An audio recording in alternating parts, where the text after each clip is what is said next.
Welcome to Training Transformers, powered by Kiribu, where we explore cutting edge strategies and innovations shaping the future of learning and development. I'm your host, Tejas, and today we are diving deep into the dynamic world of L&D within the security industry. We'll be uncovering how to create impactful learning and training experiences in a very rapidly evolving tech landscape. So let's get started.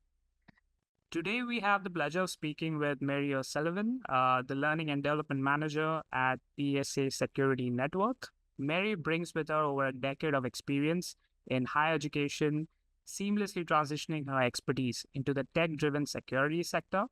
She's also transforming how professionals learn and grow at PSA University. She's a champion of continuous learning, diversity, and impactful education, and we are very thrilled to have her share her insights with us today. Welcome to the show, Mary. Thanks so much for having me. Very excited to be here. So are we. So, Mary, let's start at the beginning here. Your personal journey from, navigating higher education to now the security industry. What was the most surprising or, say, the most rewarding aspect of adapting your L&D expertise to this new field? I would say the most exciting aspect, or the thing that I was the most surprised by, my work in higher education actually was security work.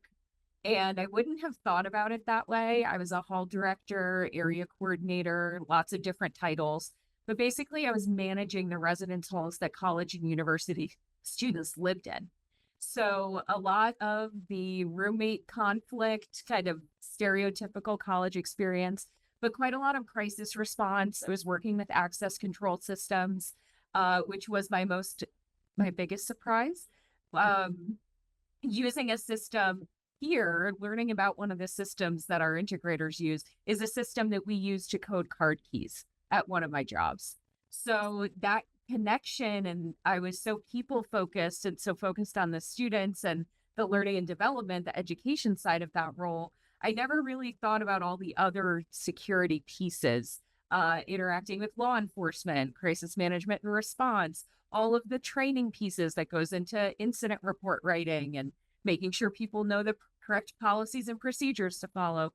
All of those pieces actually being security work was really eye-opening to me, and just kind of reframed that section of my life and my career to, I was doing a lot of the work and a lot of the access control, a lot of the physical security aspects in that work that I was doing. Yeah. That's quite fascinating that you were earlier using it and now sounds like you really found a unique way to apply your skills. Yeah, it's been really fun. So now going forward, let's talk about the passion that you have for professional development here. You're clearly passionate about it. You voice your opinions about it. You share your insights on LinkedIn as well. What specific moment or achievement in your role right now at PSA Security made you realize that the true impact of your work that you're doing? Oh, that's such a good question. So I manage PSA University, which is our online training management platform, our LMS platform. And something that's been really rewarding is developing the curriculum and the courses that we're going to put in there, finding courses from outside providers, figuring out what makes the most sense for me to create, or somewhere in the middle. How can we merge those two things? The biggest impact for me is learning about the courses that I wouldn't have thought would be the most important, that people are getting the most use of and the most experience out of. So great example, I uploaded a Microsoft Excel, SharePoint, PowerPoint. So I called it a Microsoft 365 Basics Learning Path, basically a playlist of courses that are like skills that we've grouped together.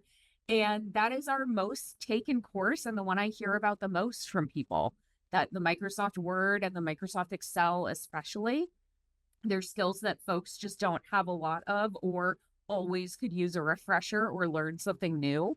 So seeing the impact of those courses specifically, that's been really, really rewarding. Something that I kind of would have considered, this is maybe on the more basic side. I don't know if people are really going to use this that much. We just had our big educational conference that PSA hosts every year. It's called PSA Tech, and it's open to members of the PSA network who are able to come see some educational presentations and sessions. We have some awesome keynotes and some fun events, obviously, a lot of networking. Going to that conference and hearing people tell me how much use they're getting out of the system. And I can't tell you how many times people mention specifically the Excel courses. That was really cool because I get to actually see the impact versus just kind of hearing about it through email or in phone conversations. Yeah, that's really great. I mean, just talking about Excel, I think Excel is such a basic but yet such a very important skill. I mean, if you know Microsoft Excel or even Google Sheets, you can basically get a job anywhere, any Yeah. company as a data analyst, because most of the work in data analysis happens on Excel. I'm very sure Yeah. that security professionals need it. So yeah, that's a great story. It really highlights the difference that a good L&D course can make in terms of just Yeah. skills as well for the employees. It's really great. Um, Talking about your background in communication and education, how do you see the art of storytelling? Does it play a role in effective L&D within, say, a technical field like security in your courses? Yeah, I think so. I think that the importance of storytelling to me really comes down to, do you have your start point and your end point in mind? So I was a communication major, as you just mentioned, and I took a few script writing and playwriting courses and really wanted to develop that side of my skills in what I was studying, which was news broadcasting and media. I really wanted to have a well-rounded uh, toolkit, I guess is the best word to use, right? I wanted to know how to write the scripts. I wanted to know how to deliver the information. I wanted to know how to edit and do the teleprompter and all of those behind the scene things that people don't really think that much of. Yeah. In taking those courses, I learned the importance of knowing exactly the map of where you're going to go. So if you don't have that map, there's so much ambiguous things that you're going to be trying to work through. There's so many little pieces that maybe you wouldn't have thought about. And now you're at the end of your course and you're saying, oh, I never built in something interactive in this first section. And it's going to be really long for the learners to go through. Then you're kind of playing catch up. You're going back to find the holes that if you had a good storyboard or you had a good plan in place from the start, those wouldn't exist. You would have had that plan. So I think the importance of storytelling to me really comes down to, do you have your loop figured out? Do you know all the beats that you want to hit along the way? Have you thought about, is there anything I'm missing? And maybe sometimes you need that outside perspective of talking through it with someone who understands what you're trying to do.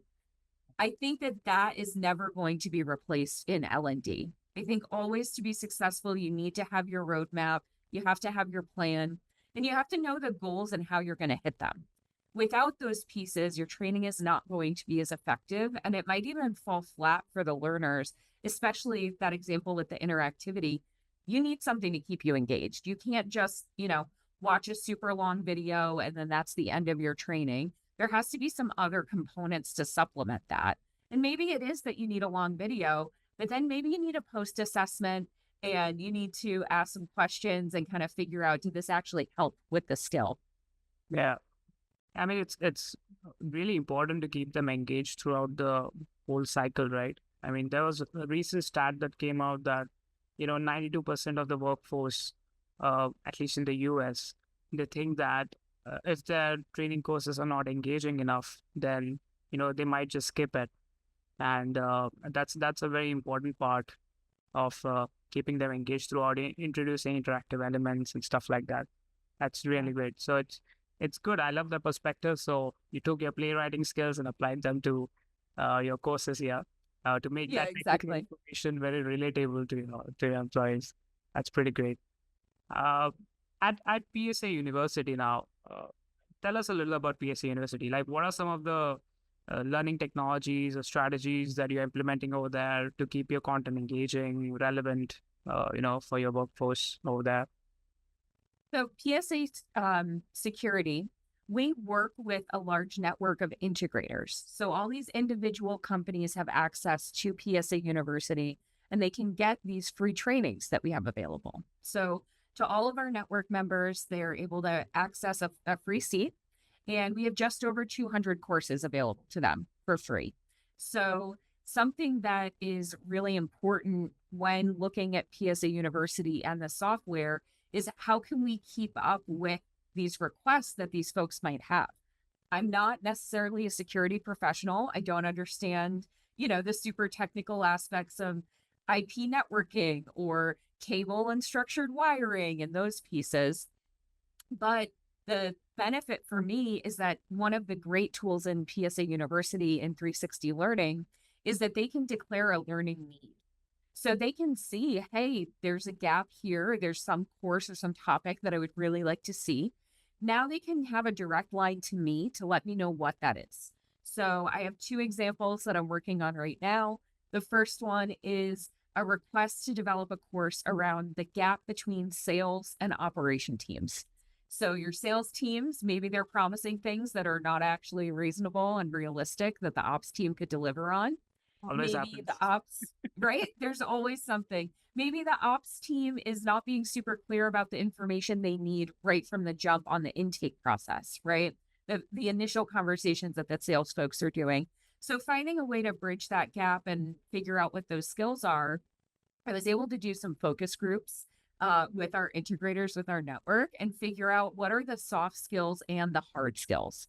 And bringing those together, 360 Learning has a tool where I can create a document that has all of my information, the layout of all the points that I want to hit. Maybe I can build in some questions right into that. And one of the tools they have is actually a drag and drop course creation tool. So AI is not going anywhere in L&D anytime soon. I think that the value of having a tool like that is that we also offer our members the opportunity to do a customized LMS, so branded to their organization and their organization specific trainings or documents or what have you.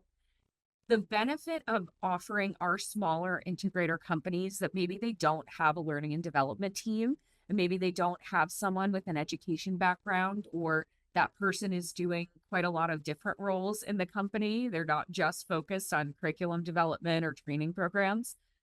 Having that type of tool built in to take away the barrier, the roadblock of, I have to hire an instructional designer, and we know that that's going to be pricey work. Maybe I need to have my backend team building HTML or building animations for courses. They have other tasks, right? That is the whole foundation of their job. So having a tool like that built in, it makes it really easy for those folks to still have access to a really good training program. It does require a human eye. The longer the document that you're putting in, the more room for error. So you do need to take a good close look at it. But having a tool like that and having the ability to set up metric reporting and get details on when folks completed trainings, did they start the training and when, what percentage complete are they at? So much value to be able to have those tools all in one place and not need to navigate through, we'll say like a Power BI, an external source where you're gathering data and then trying to bring it over. So I think those two tools are among the most helpful and the most used with PSA University and with 360 Learning to take away the roadblocks of hiring instructional designers, the financial aspects, the workforce labor that's required. It makes such a huge difference for people just to be able to launch a course and very quickly. Okay. That's great. Sounds like you're really embracing the latest tools there for learning. And the one Yes, with we love integration. 360 Learning. We love all of the new things that they have coming out for us, and they've been a great partner to us as well. Yeah. And I also think that the part about integration is very important because you don't want to navigate several other platforms in order to get what you want. If it's very easy and you get it in one place, that's very helpful. Yeah, exactly. Definitely. Now, with the rapidly evolving security industry and security technology, how do you ensure that your curriculum that you're creating for your members, integrators, it stays ahead of the curve and meets the immediate needs of, you know, uh, your, whatever they are learning into right now? Yeah. So the declaring a course creation need or a learning need is a huge aspect of that because I don't necessarily know every skill that these folks need to have in their job. And what I think of as kind of the basics or the soft skills maybe those are much more in demand than I might realize for some of these folks. The other thing that I like to do is when I meet with our integrators or when I have any conversations, even if it's over email, I always like to ask them, tell me what you're not seeing. Is there a skill? Is there a topic area? Is there something that you'd really like to see and hear? Another example, I just had a request to create a course about the RACI project management model. So having those types of tools, right? I know project management is important. I have some project management courses, but that specific niche kind of drilled in area that helps me really stay ahead and know what are the current things, what are the things that folks need now versus what they might have needed, 5 years ago. Maybe they don't need a basic Outlook training as much as they do need an Excel training on the newest version of Excel that's come out. Yeah. The other thing that I really try to do is keep on top of the different tools. So there's a lot of different L&D tools and AI tools that are out there for free. Making sure that I'm educating myself on those and the possibilities that are there. That's been very, very important to kind of stay ahead and be very productive and save time where it's reasonable to be able to save time and putting out these courses that folks want. And doing a lot of research on the current state of the security industry. So something that is really big right now is that folks are looking to move from on-premise management of we'll use video as an example, their video surveillance data, to a cloud model, right? Physical, saving the data on premises, it takes up space, it's costly, there's a lot of pieces that go into it. Having something like a cloud where everything is saved, stored, uploaded, there's good data protection in place there.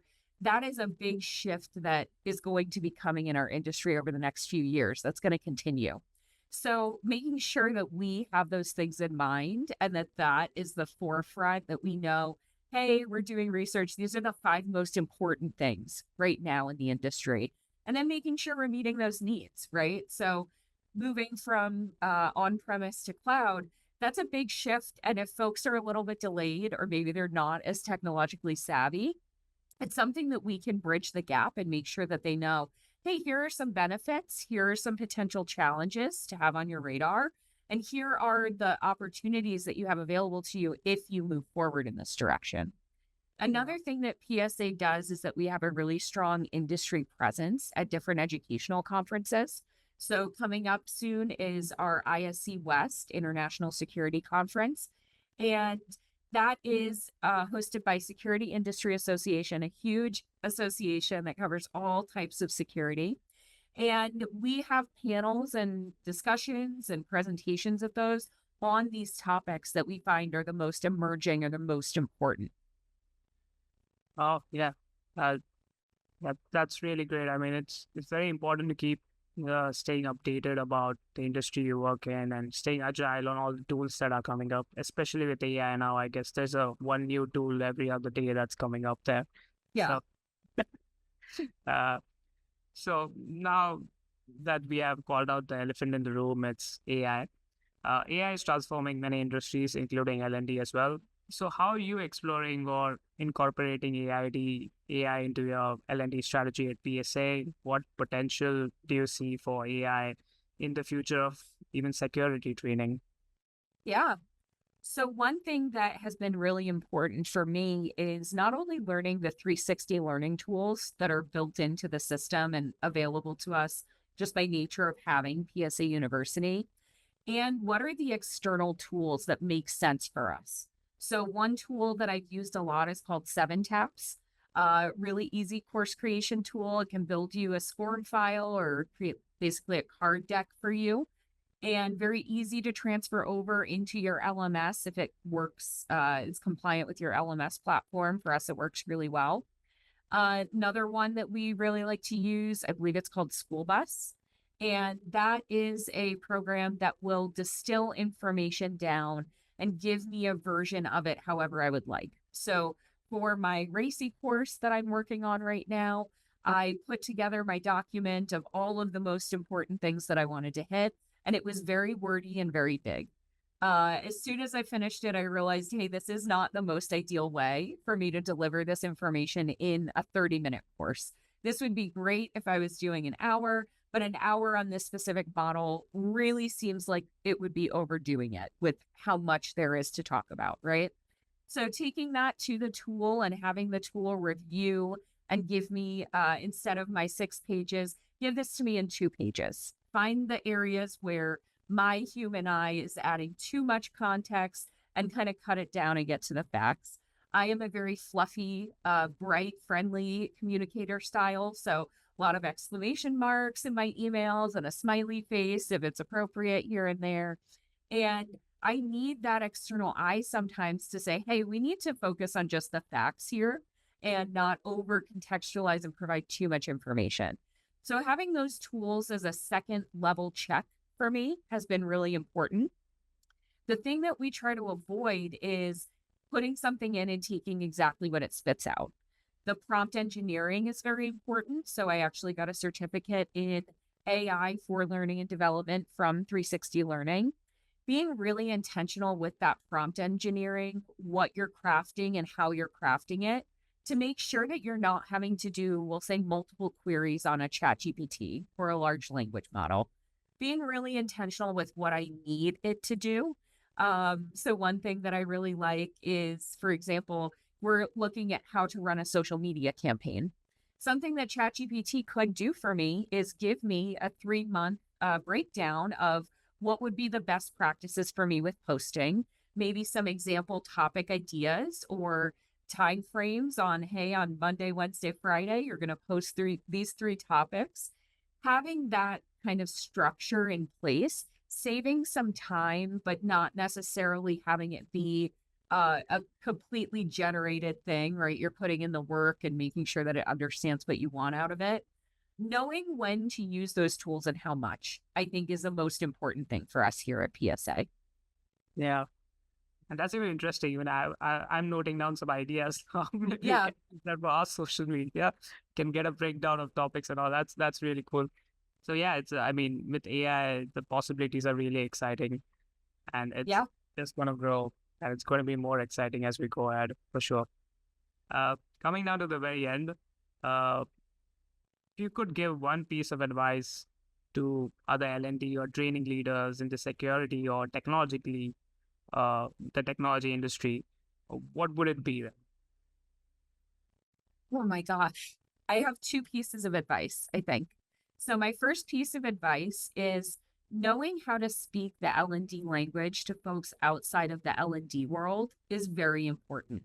So making sure the CEO of your company understands the goal of what you're training on and why and the importance of it, because something that we hear all the time in the L&D world is, I know training is really important, but I don't have the time or the workforce management plan in place to be able to give that training, right? Having the different styles of micro learnings and blended learnings and things that can be virtual and things that can be instructor led, knowing how to translate that is crucial in making sure that your upper management or your leadership understands the importance of investing in training and learning and development for their people. And then on the personal side, I would say that you have to be committed to being a lifelong learner. I always say one of my biggest red flags if I'm talking to somebody in the L&D world is their posture is that they know everything. There's nothing new for them to learn. They know their tools. And I think of these people as, I say, fully baked, right? You think that you are done and you don't need any improvement and you just know everything there is to know. I think that's a really dangerous mind space to be in because, like you said, there's new AI tools every day. There's new advancements every day. The platforms are rolling out new and exciting technologies, doing a lot of work behind the scenes on what their customers are looking for. Having that in mind, making sure that you're investing in your own professional development. So I realize that it's been a few months since I've had a certification or taking a training. And PSA has graciously sponsored me to get some certifications and take some courses in Udemy. And even though some of the topics I'm very familiar with, like the ADDIE model, I've known the ADDIE model and used the ADDIE model for quite some time, there's always opportunities for me to refresh my lens. So the ADDIE model hasn't changed, right? It's a standard model that we love in L&D, but the ways that I look at it can grow and change. So making sure you're investing in your own professional development and keeping current and keeping fresh and learning, I think is so important to keep us on track with the goal, what we're trying to do for everyone. Absolutely. I think lifelong learning is just generally a really great advice, to be curious and to keep learning new things is always great, especially for Yes. like people. So that's excellent advice. Thank you, Mary, for sharing your insights with us today. It's been a really great conversation. Yeah. Thank you so much for having me. Absolutely delighted to have you and have this conversation. Thank you so much. So that was Mary Sullivan, a Learning and Development Manager at PSA Security Network. We hope you enjoyed the episode of Training Transformers. Kitaboo is a digital publishing platform that helps training leaders to create and distribute their training manuals and resources in the form of interactive ebooks. Do check us out for more information on kitaboo.com. And be sure to subscribe and tune in next time for more insights from training and L&D leaders shaping the future of this industry. Until then, stay curious and keep transforming.